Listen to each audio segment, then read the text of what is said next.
இன்னைக்கு இஃப்தாருக்கு ஆல்ரெடி எல்லாமே செஞ்ச ரெசிபி தான் செஞ்சிருந்தேன். புதுசா எதுவும் ட்ரை பண்ணல. இந்த ஒரு டெசர்ட் ப்ரீவியஸ் ஷார்ட்ஸ்ல இருக்கு. அதுல நான் வந்து பிரவுன் மில்க் சாக்லேட் சேர்த்திருப்பேன். இதுல வந்து ஒயிட் மில்க் சாக்லேட் சேர்த்திருக்கேன். இது ஒண்ணுதான் வந்து டிஃப்ரெண்டா இருக்கும். இந்த ஒரு டெசர்ட்க்கு தேவையான இன்கிரீடியன்ஸ் எல்லாம் சேர்த்துட்டு பவுல்ல வந்து செட் பண்ணி ஃப்ரீசர்ல எடுத்து வச்சுட்டேன். தென் செகண்ட் ரெசிபியா பிளேட் சிக்கன் சமோசாக்கான கீமா வந்து நேற்று சஹர் வைக்கும் பொழுதே செஞ்சு வச்சுட்டேன். ஜஸ்ட் அந்த கீமா ஃப்ரிட்ஜ்ல இருந்து வெளியே எடுத்து லைட்டா ஹீட் பண்ணிக்கிட்டே இருக்கேன். தென் தேர்ட் ரெசிபியா வந்து இந்த சாண்ட்விச்சும் வந்து நான் ஆல்ரெடி அப்லோட் பண்ணிட்டேன்.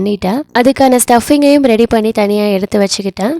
அதுக்கப்புறம் சமோசா சீட் வச்சு லசானியா பண்ணியிருந்தேன். இன்னைக்கான ஷார்ட்ஸில் வந்து நான் எந்த ஒரு ரெசிபியுமே வந்து ஷோ பண்ணல. ஆனால் எல்லா ரெசிபியுமே வந்து போஸ்ட் பண்ணிட்டேன் ஆல்ரெடி. ஏன்னா இது வந்து வீட்டுக்கு செய்யல, உமாவோட மெட்டர்னல் ஆன்ட்டி வீட்டுக்கு செஞ்சதுனால வீடியோவில் கான்சென்ட்ரேட் பண்ணல. ஏன்னா நமக்கு ரெசிபி தான் முக்கியம். இன்னைக்கு நான் ரெடி பண்ணியிருக்க ரெசிபிஸ்க்கான லிங்க்ஸ் எல்லாமே டிஸ்கிரிப்ஷன் பாக்ஸில் இருக்கு, வேணும்னா செக் பண்ணிக்கோங்க. லசானியா வந்து நீங்கள் எப்போ சாப்பிட போறீங்களோ அதுக்கு 50 மினிட்ஸ்க்கு முன்னாடி வந்து ஹீட் பண்ணி சாப்பிடுங்க, அப்போதான் நல்லா இருக்கும். அதனால நான் இன்னைக்கு என்ன பண்ணியிருந்தேன் அப்படின்னா ஹாஃப் குக் பண்ணிட்டு பேலன்ஸ் அவங்க சாப்பிட்ற டைம்ல வந்து ஹீட் பண்ண சொல்லியிருந்தேன். அதுக்கப்புறம் சிக்கன் பிரெட் சாண்ட்விச்க்கான ஸ்டஃபிங்கையும் உள்ள சேர்த்துட்டு ஹீட் பண்ணி எடுத்துக்கிட்டேன். தென் அடுத்தது பார்த்தீங்கன்னா பிளேட் சவர்மா. இதுக்கான ஷீட் மடிக்கிறதுக்காக என்னோட மெட்டர்னல் ஆன்ட்டி வந்து ஹெல்ப் பண்ணிக்கிட்டு இருந்தாங்க.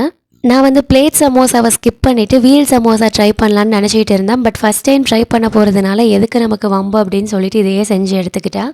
அதுக்கப்புறம் சன்னா வந்து நல்லா பாயில் பண்ணி எடுத்துக்கிட்டு அதுக்கப்புறம் 3 ஆனியனை வந்து நல்லா சின்ன சின்னதாக எக்குக்கு கட் பண்ணுற மாதிரி கட் பண்ணிக்கிட்டேன். கேரட்டை துருவி சேர்த்துட்டு ஒரு பாதி தக்காளியை சின்ன சின்னதாக ஸ்லைஸ் பண்ணி ஆட் பண்ணிக்கிட்டேன். அதுக்கப்புறம் பார்த்தீங்கன்னா கார்ன் கொஞ்சம், பாதி குக்கும்பர் சேர்த்துக்கிட்டேன். கொஞ்சமாக உப்பு, கொஞ்சம் நிறையவே சாட் மசாலா சேர்த்து லாஸ்ட்டாக புதினா கொத்தமல்லி துவிட்டா நம்மளோட ஈஸியான சன்னா ஷர்ட் ரெடி. இன்னைக்கு இஃப்தாருக்கான மெனு என்னன்னு பார்க்கலாம். அம்மா ரெடி பண்ண சமோசா, நமக்கு நோம்பு வச்சுக்கிட்டு சுகர் தெரியாது அப்படிங்கிறதுனால அந்த கஸ்டர்ட் புட்டிங்கும் வந்து ரெடி பண்ணி எடுத்துக்கிட்டேன் நேத்து. சன்னா சாட், அதுக்கப்புறம் ஹாஃப் குக் பண்ண lasagna, crispy chocolate whipped dessert, plate samosa, அதுக்கப்புறம் லாஸ்டா வந்து என்னோட மெட்டர்னல் ஆன்ட்டி வந்து கஸ்டர்ட் ரெடி பண்ணி எடுத்துக்கிட்டாங்க. இப்போ நம்ம செஞ்சு வச்சிருக்க இந்த ஃபுட்ஸ் எல்லாத்தையுமே இந்த மாதிரி பேக் பண்ணிக்கலாம்.